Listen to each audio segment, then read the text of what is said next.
The life scenario you'll experience today is that of a medieval count. Right now, you're just 7 years old. Your father sent you to a castle that wasn't yours. You wouldn't see your family for years.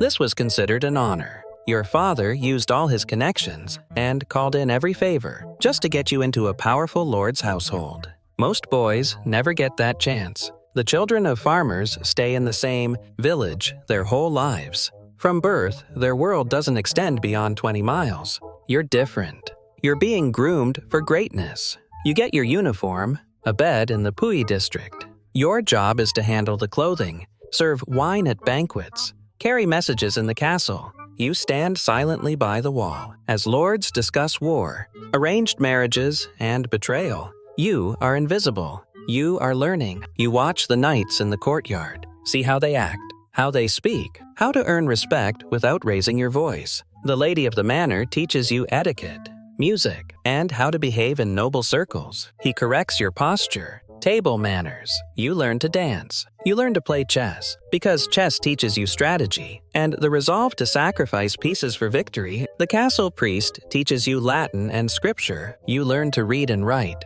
a skill most peasants would never possess. But you're not here to be a scholar. You're here to be a weapon. You practice with wooden swords in your downtime. You wrestle with other boys. You ride until your thighs are raw and bleeding. The master at arms watches and reports to the lord. He's already judging which boys have potential and which will be quietly shamed and sent home. Some boys can't handle the discipline. They cry for their mothers. They failed their coursework.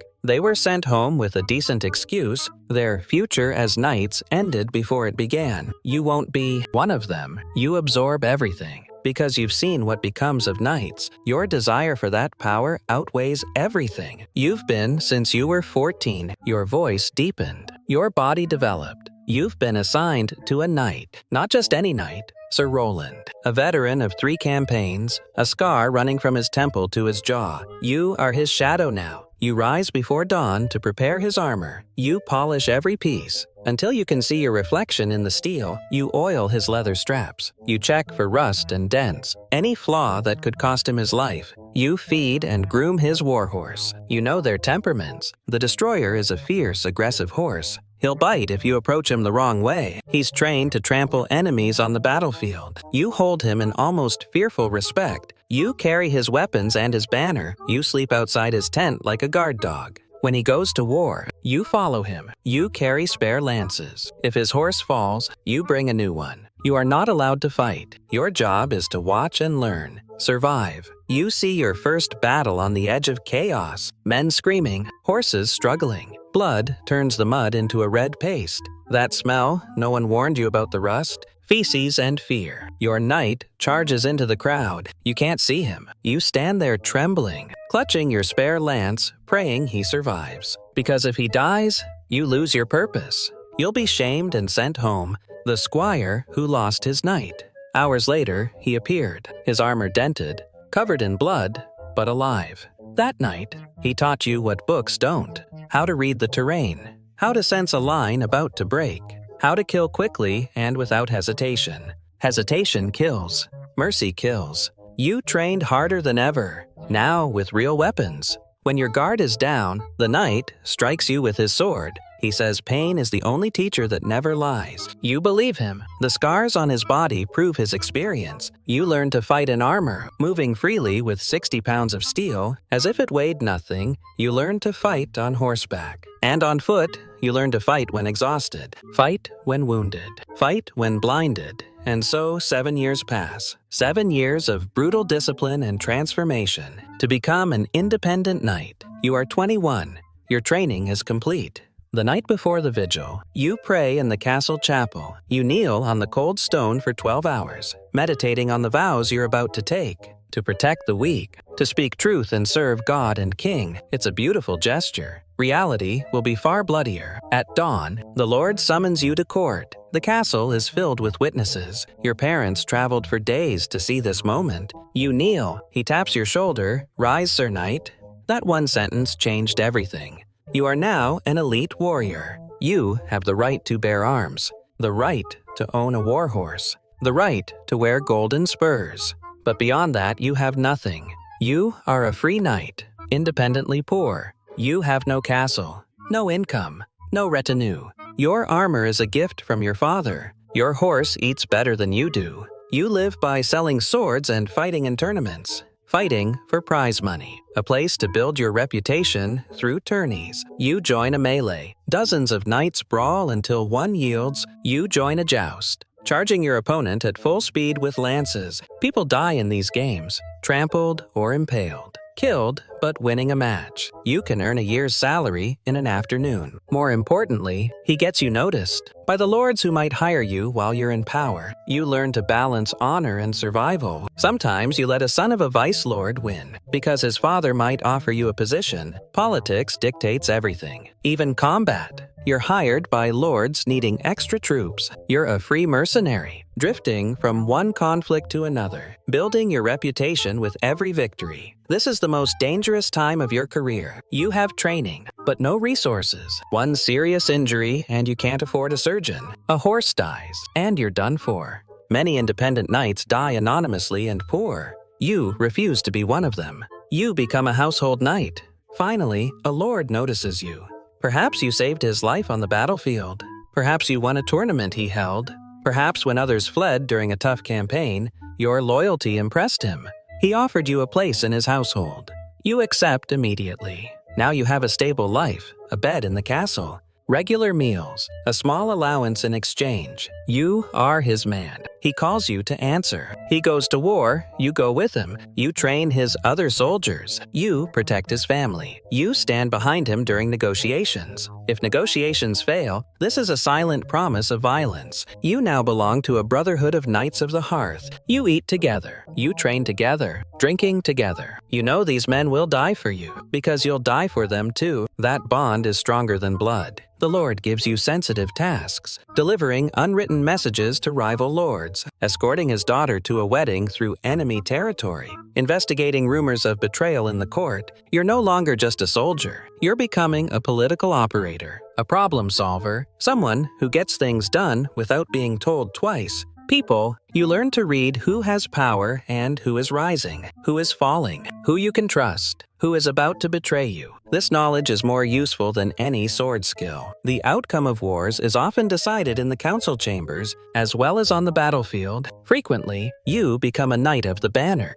You stand out on the battlefield. Not just a warrior, but a leader, the king, personally witnessed your charge break through the enemy's flank. Your banner was the first to reach the enemy's main camp. After the battle, he rode up to you, cut off your swallowtail pennant, turned it into a square banner. You are now a knight of the standard. You have the right to lead your men to raise their own banners. Other knights followed you. The Akazome vied to serve you. You recruited a small contingent of soldiers. 20 to 30 samurai fought under your banner. You negotiated your own contract with the king. Your troops have discipline and win fiercely and with civility. Your income has greatly increased. You can afford better armor, better horses, and better weapons. You've hired a small retinue. A herald announces your name at the tourney, challenging your enemies. A scribe manages your finances. A surgeon tends to your men after battle. A seer prays for your souls. A priest gives last rites to the dying. You run a military enterprise now. Every campaign is a profit and loss calculation. How much will the king pay? What are the odds of survival? How much plunder can you seize if you win? Leadership is a lonely business. Every decision is a matter of life and death. You make the wrong call, your men will die. Their widows will curse your name. You make the right call. Glory will be yours. They'll only get shallow graves. You drink more than you should. You pray more than before. The weight of command is heavier than any armor. You become the castellan. The king needs someone he can trust. The border is restless. Enemy lords are constantly plotting, harassing the border. He appoints you to command a castle. It's not ownership. It's command. You are the castellan, military governor of this fortress and the surrounding lands. The castle becomes your world. You train the garrison until they can man the walls in their sleep. You inspect supplies, take stock of food, maintain fortifications, siege engines, and weapons. The trebuchets and ballistae defending the walls. You meet local lords and merchants, settling disputes, collecting taxes in the king's name. You are judge, general, and administrator. When raiders cross the border, you march to meet them. Sometimes you crush them quickly. Other times, you hunt them for days through forests and hills, learning engineering stations from the defender's perspective, how to hold the walls against superior numbers, how to manage supplies during a siege, stretching a month's food for 3 months, how to negotiate with the enemy when surrounded. Impossible. Buying time for reinforcements that will never come. You're trapped in your own castle for months. Enemy forces are camped outside. Your people eat rats and boil leather. They drink rainwater collected from the walls. Soldiers die of disease. Morale collapses. People whispered about surrender. You held them together with sheer will. The enemy retreated only when depleted. You won through endurance, not battle. The king rewarded your loyalty with more responsibility. You became indispensable. You were made a baron. The king promoted you. You knelt before him in the hall. The entire court surrounded you. He granted you land, a true manor that generates income.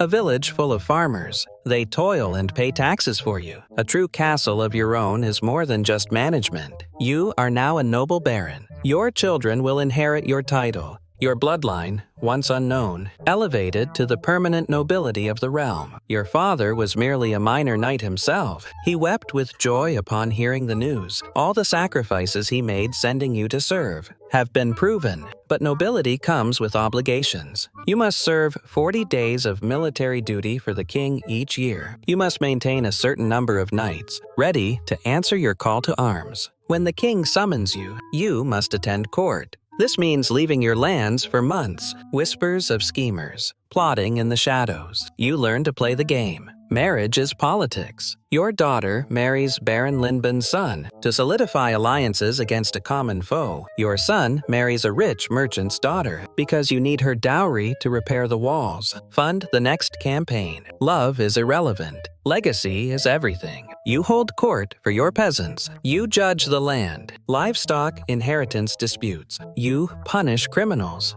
Thieves lose a hand. Murderers are hanged. In your domain, your word is law. This power is intoxicating and dangerous. Other barons envy your rise. They look for your weaknesses. Mistakes that give you away. You become a count. War favors you. The king needs soldiers to quell the northern rebels. You bring 200 knights. 1,000 men answer the call. This is the largest force of all the barons. Your tactical genius turns the tide at the Battle of the Marshes. You see weaknesses in the enemy lines others miss. You lead the charge yourself, banners flying, breaking the enemy lines. The rebel leader died by your sword. The king promoted you again, one of the great lords of the Earl's kingdom. The territory you rule is larger than some kingdoms. Dozens of barons swear fealty to you. Your income exceeds what most people could earn in 1,000 lifetimes. The army you've assembled rivals the king's own. You join the royal council. In matters of war and peace and taxation, the king listens to you, sometimes taking your advice, sometimes not. The other earls watch you with suspicion. You are now a threat to them. Your rise has diminished their influence. They are slandering you to the king, sowing seeds of doubt. Is the count too powerful?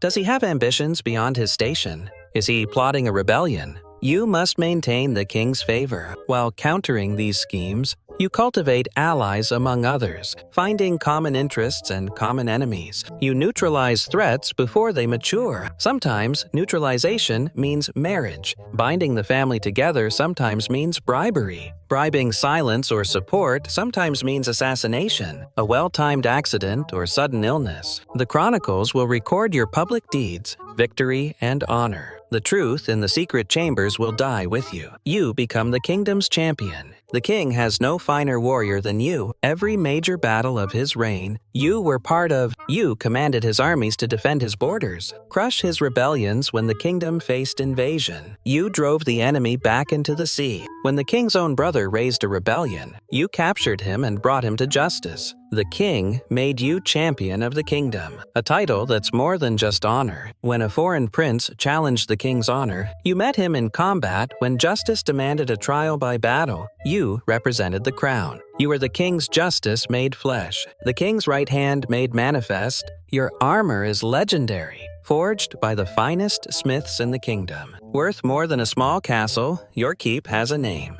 Bards in taverns across the kingdom sing of you. Children pretend to be you when they play knights. To serve you was the dream of youth. Painters create portraits of your battles, hung in halls for centuries, but you are old now. Scars ache in the winter. The sword arm is slower than before, reflexes dulled by years and old wounds. You survived the wounds that killed others, but each survival left its mark. Young knights look at you the way you once looked at the old champion in your youth. Hunger and patience await their chance. One day, a challenger will appear whom you cannot defeat. One day, you will fall, but not today. Today, you march through the streets. The crowds roar your name.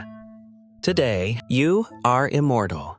Tomorrow is tomorrow's problem. You fought your whole life for this moment. The boy who once poured wine for lords is now the greatest knight in the kingdom. They will carve your century in stone. Your story will be told for centuries. When you started, you had only your father's ambition and your own resolve. When you finished, you were a legend. That's more than most achieve. That's more than you ever dreamed. The boy who once slept in Pui district now sleeps in a room fit for a prince. This journey, every scar was worth it.